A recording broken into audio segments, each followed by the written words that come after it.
All right, so right now I want to talk about function notation, and this is going to be section 1.4. And this is basically just reviewing how we communicate functions, and this should be review for a lot of us, but in case it's not, that's okay. 11, 23, 31, 35, 53, and 69 are your suggested exercises. We're going to talk about the argument of a function. That's just basically the input. We're going to talk about independent and dependent variables. And one of the big things we're going to talk about is a piecewise defined function. I mean, I think we've already mentioned these in class, but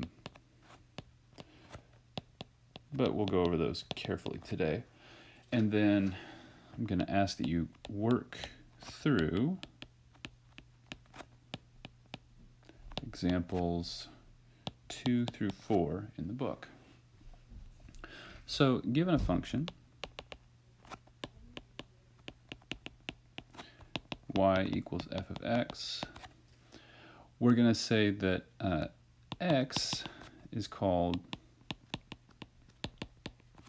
the argument or independent variable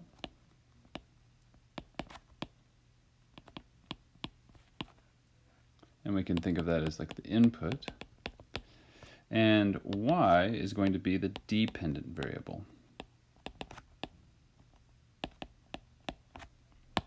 All right, so that's probably not news for most of us, but I figured I should just make the terms clear.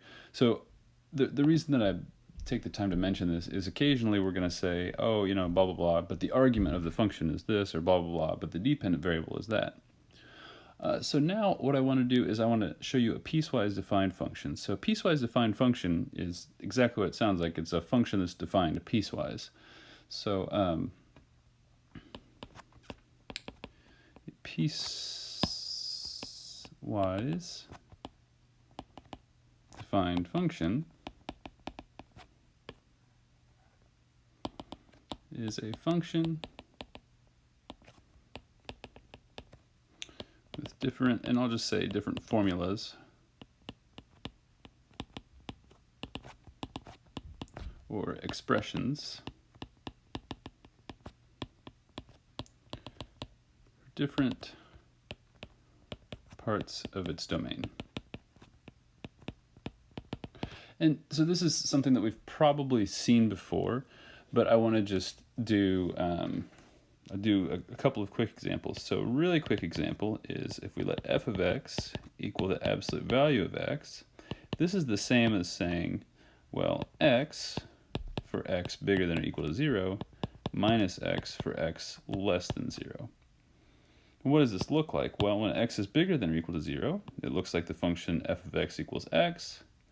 And when x is less than 0, it looks like the function f of x equals negative x. So that's a sketch of the graph of the absolute value of x. All right, so that was pretty quick. Let's do a little bit more involved one. Let's sketch a graph of f of x where f of x equals, and so this is a big curly brace, I'm going to make it negative x for x strictly less than negative 1. Let's make it 1 for negative 1 less than or equal to x strictly less than 2. And let's make it x for 2 less than or equal to x. Okay, so what I want to do is I want to take I want to go through this a little bit more slowly and deliberately. I want to graph each of these functions and then put them together. So the first function is going to be f of x equals minus x. So I'm going to graph the line y equals negative x. And again, we haven't really gone over how to graph lines yet. We'll do that at some point, but hopefully you remember how to graph lines from before.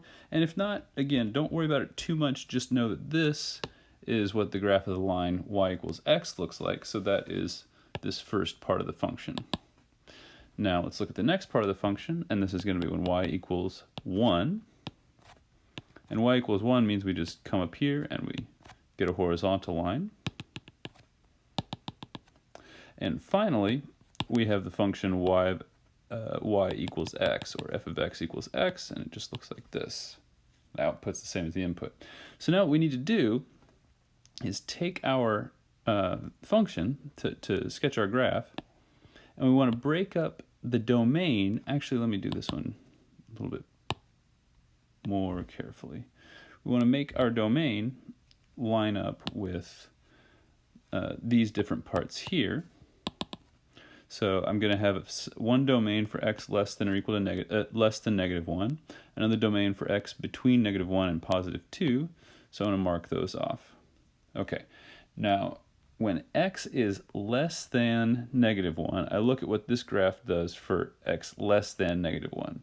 So it's going to start right here and go back and to the left. Actually, because this is a straight, there we go.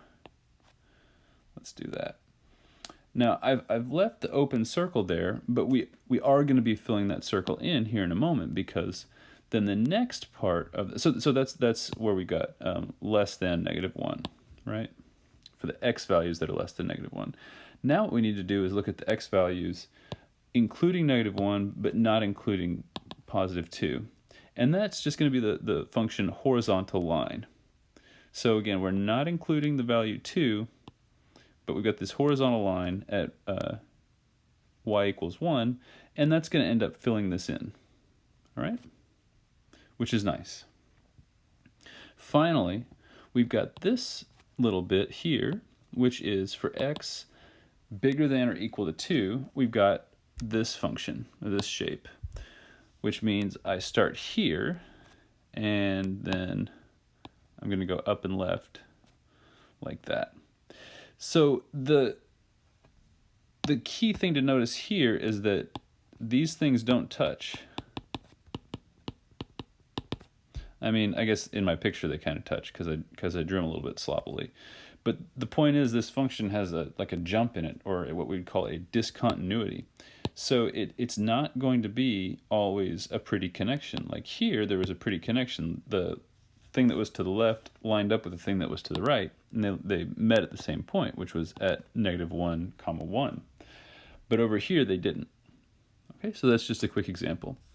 I want to do one more lightning fast example, and that's just something that you might see in real life. And again, I'm going to do a silly example, but let's talk about what I'll call a fictitious income tax. So we know about, we should have at least heard of tax brackets. That is, if you make more money, then you get taxed at a different rate. So let's just talk for a little bit about this fictitious income tax. It's going to be 0.1x for 0 less than or equal to x, strictly less than, let's say, $10,000. It's going to be 0.2x for $10,000, strictly less than or equal to x, strictly less than $100,000, and then it's going to be 0.3x for x bigger than $100,000, bigger than or equal to $100,000. So what's this mean? This means that in this sort of simplified fictitious setting, if your annual income is less than $10,000, then the government takes 10% of your money. If your annual income is between $10,000 and $100,000, then the government takes 20% of your money. And if you make greater than $100,000, then the government takes 30% of your money. I don't want to get into any political arguments about whether this is right or wrong or fair or unfair. I just want you to see it as an example of a piecewise defined function. So if we look at the different inputs have different formulas for the outputs. So these are the inputs and these are the outputs. Okay.